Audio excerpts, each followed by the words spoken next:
everybody, and welcome to Epic Everyday, our weekday podcast for busy, overwhelmed Christians who want to stop living in that crazity and instead live in freedom and abundance and peace.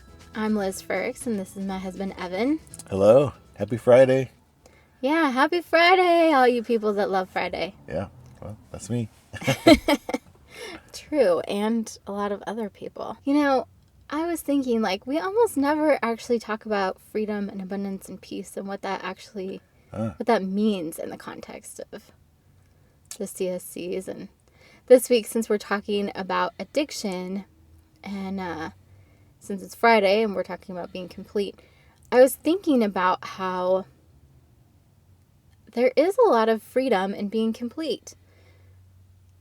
Obviously, addiction by definition is kind of a lack of freedom. Even though sometimes it feels like, we talked about I think it was on Tuesday, how we so often see God as a taker rather than a giver. And so... And in those cases, we think of freedom as being, I'm doing what I want. I'm not going to obey you. Right. And that's not really freedom. Right. Yeah. Addiction is just like building your own shackles. Yeah. And they get more and more tighter. Kind of like... is it Bob Marley from, is it Bob? Or is it? Bob Marley's a singer. No, the guy from Christmas Carol. Oh, I think it's just Marley. Marley. The guy that's carrying around his chains. They're super long because of all the stuff that he did in his life. Yeah. So what were you going to say about freedom and abundance and peace? Oh, just that, addiction is kind of the opposite of those things in a lot of ways. But that, being complete, really being out of addiction makes such a big difference. You don't even realize what a weight it is until you get out from underneath it. When I think of freedom and abundance and peace, to me, those have become key words in my life and things that I regularly pray for, just because I feel like so much of my life was defined by fear and, the weight of shame and just so much bondage. Yeah. And so, and very much that scarcity model where there's not enough of anything. There's never enough time, there's never enough money, there's never enough resources. Yeah, and when we live in the CSCs, we are then, we're in God's economy where there are there's unlimited resources, there's just the right amount of time, and there's peace because he's the Prince of Peace. Right. Yeah, so sometimes I think, when I'm doing that intro, I wonder if this means as much for other people as it does for me. Because the reason that I picked those words for the intro is because they're such huge, huge concepts in my life and so important. And so much the difference between night and day. All right, so going back to addiction specifically. Yeah. So with being complete, again, we're talking about totally connected to ourselves, in our genuine selves, and to our environment around us. Yeah, being fully yourself, utilizing every part of yourself, and then being fully engaged with what's going on. Yeah, so physically you'd see that as, moving in a way that incorporates your whole body, not just your arm or your leg or something. And we can do that in our physical lives too. You mean in our spiritual lives? Yeah, our spiritual life. One of the things that helps us with completeness, especially in the area of addiction, kind of leading off of what we talked about yesterday of, keeping secrets and not being genuine in our connections and holding something back, whether that's through the facade of sharing and how that's actually a kind of a disguise, or having a totally secret sin in the truest sense of the word. But So to look at that through complete, it's total honesty with ourselves and total honesty with our fellows and with God. Yeah. And openness to that. And part of that, with God is going to be accepting the grace that he offers and not condemnation, because we condemn ourselves, but God is offering us grace. Right. Yeah, definitely. I wrote down that denial prevents growth. And we talked about that some yesterday with how do you define an addiction and how do you know if you have one. But yeah, I guess I'm just so passionate about that because I know in my own life and people that I've seen, like I've watched them have the same problems for decades. And it just is terrifying to me that I could end up there myself. I wrote down something similar. Secrets weaken us. So Yeah. when we're having those secrets, we're actually, we're denying ourselves the strength of the community and our connection with God, but we're also weak. I mean, it takes a lot of energy to keep those secrets. It's exhausting. Kind of reminds me of when I was in constant pain. Like, I knew that it was hard. I've likened it before to having a TV on, on like white noise in the background. And sometimes it's so loud that you're like, I can't hear anything the other person is saying. But it wasn't until I had days without pain that I was like, oh my gosh, that was so exhausting. I don't even realize how exhausting it is till you're able to get out of that situation. And I think addiction is really similar. Like, you just don't even realize how stressful it is until you start making progress. And obviously, underneath all this, as part of Complete, we've talked a lot about the worry-regret spectrum. Like, if your brain is in the future, you tend to go into worry. And if your brain is stuck in the past, you're in regret. So, and that, carrying around all that baggage, I feel like that totally, that's those coals that, starts the addiction. Yeah. Yeah, you're never in the present. You're never connected to your environment then. Right. I think that's a huge one. Not confessing that sin because we're scared of judgment. Yeah. And rejection. That's the future stuff where it's like people won't understand. Like we talked about that yesterday. Finding out that I'm not the only one that struggles with this. Right. But yeah, that's a very lonely place. Mm-hmm. Definitely. And then, not processing through some of the problems and the ways, we learned addictions and vices are coping mechanisms. And so they were useful at one time. Yeah. Usually when we're children. But being adults, they're not appropriate anymore. So going back to the worry-regret spectrum, we end up carrying the weight of yesterday or tomorrow on today, and we, shockingly enough, God only gives us the grace and the energy to carry today. Yeah. And one of the things that I've really noticed when I've been trying to let go of yesterday, like partially because of how I grew up, but I always have this, start in the morning and I feel behind already if I didn't get done whatever I wanted to get done yesterday. Yeah. And so I'm already starting the day in a bad place where I'm like, I'm behind. I got to work extra hard today to catch up.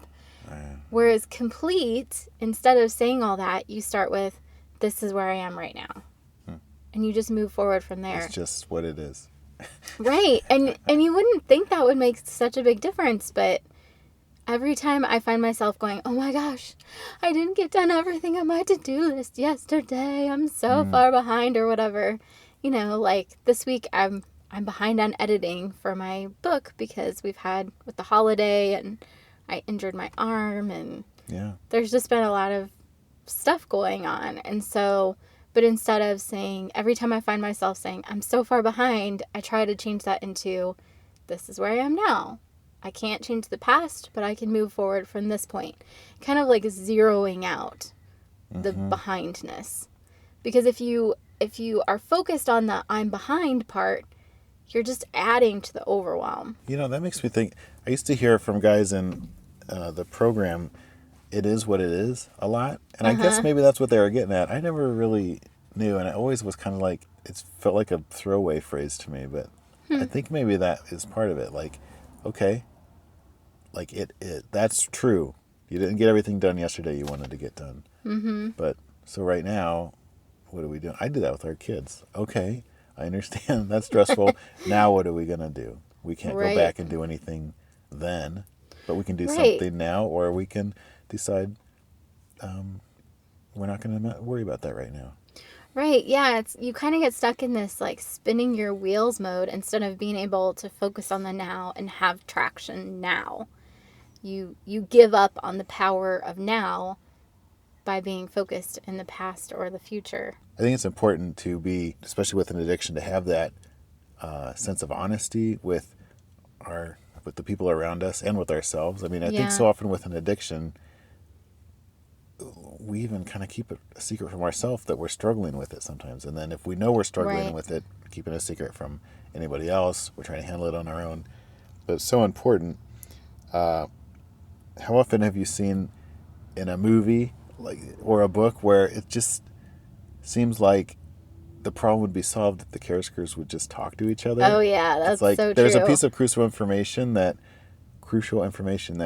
is not being showed for some reason, and there's usually you can tell what the reason is. It's maybe one of the characters' pride or shame or something, or they just don't think they don't know that that's the guy that can solve their problem. Right. If they just knew, and then and that's the kind of drama that pushes a story forward, right? Right, and you're like, just tell him. And so I think that's true for us too in real life. Like, we don't know.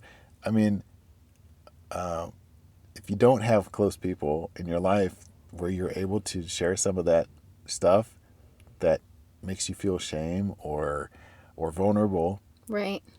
That could be the person that is like so healing, right? And providing such grace to you, and representing God's grace, really. Mm-hmm.